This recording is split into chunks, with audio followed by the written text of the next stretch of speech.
Featured Oral History. In a memorial service on February 2, 2004, in the Oregon Senate Chamber, State Senator Eugene Debs Potts from Grants Pass was remembered as a father of Oregon. Governor Vic Atiyeh. I'm not sure who said this, and I wish that I had originally, but it came under the title of The Essence of Character. Your true character is revealed by the clarity of your convictions, the choices you made, and the promises you kept. What you said and did defined who you were, and who you were, you are forever. No question, Debs Potts, that remarkable man and great Oregon citizen, will be remembered so nobly for the clarity of his convictions, the choices he made, and the promises he kept. My friend, I shall dearly miss you. Governor Ted Kulongoski.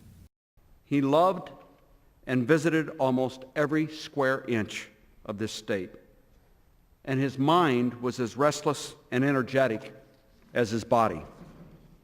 You could practically see the wheels turning in his brain. He had boundless creativity and a great cowboy charm.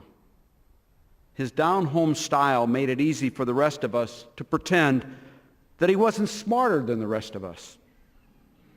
And gracious as he was, he didn't remind us. State Senator Lynn Newbry. You know, friends in a political world are rare. And friendship in a political world is very fleeting, as some of you know. But I'm proud to say that Debs Potts was my friend, and he demonstrated that friendship in many occasions throughout the years, sometimes at great personal expense to himself. Debs was one of those rare individuals who did not have the advantage of an extensive formal education, but he was the wisest man I have ever known. His greatest asset was his profound understanding of human behavior. Debs understood people and how to deal with them better than anybody I have ever known in my life, something I suspect he learned from his father. In all of these dealings, I never knew Debs to make an enemy. I never heard anybody say they disliked Debs Potts.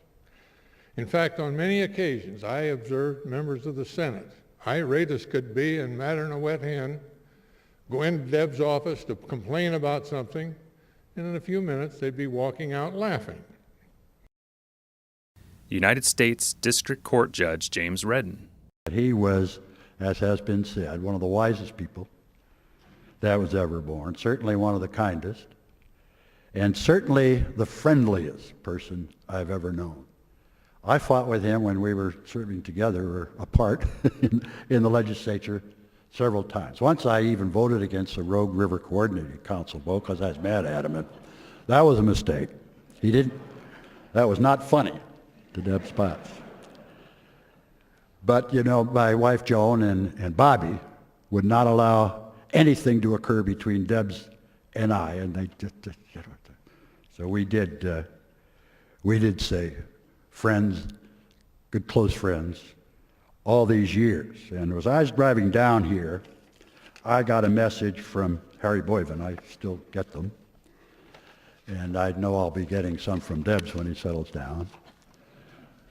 But he said, don't get mushy. You always get mushy when you talk about Debs just because you like him best. So I won't. I will do what one of the earlier speakers did, and I'll just say, Debs, thanks for being with us so long. United States Representative Bob Smith. 1969, I was elected Speaker of the House. Debs was President of the Senate.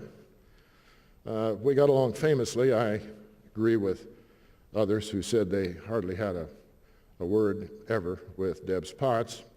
Now, that might have made him a bad Democrat and me a bad Republican, but either way, I'll accept what happened. It was a great session. We accomplished a good deal. We had no special sessions, Mr. President, and we did it in a timely fashion. In fact, I was so impressed, as we all were, with Deb's Potts in the Senate. For the first time in history, we opened the doors, and I brought the House of Representatives into this chamber, and we sine-died right here in this chamber. It's never been done since.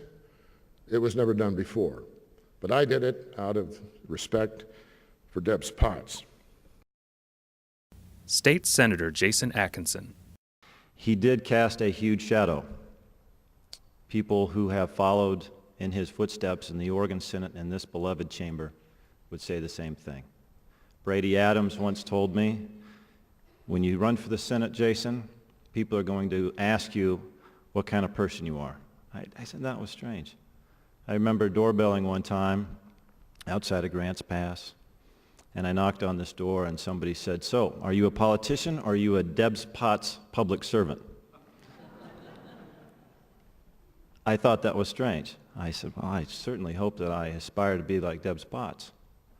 But by the 12th or the 13th phone call or door knock that happened, I said, there is really something here, and I really started to study and learn who Deb's Potts is and who he was. Senate President Peter Courtney. Most importantly, and I believe history will so record it, Senator Potts understood Oregon's form of government. He understood the legislature and its role in how we govern this great state and her people. And most importantly of all, he loved this institution and he respected this institution. That is what, for me, is what I will miss about him and what I admire so much. Senate President Fred Hurd. We thank you, Lord, for Deb's and his life, because it can truly be said that he was a pioneer. All Oregonians were his children. In every respect, he was a father of Oregon. Senate President Deb's Potts. And I'm speaking for myself. I don't see how anybody could have been treated more fair or with more respect than I've been treated. So I always felt that I owed a lot of respect to the state of Oregon because they've been very good to me. And when I first came here, I got out of the Navy, I come over here and went to work. And I've been here ever since.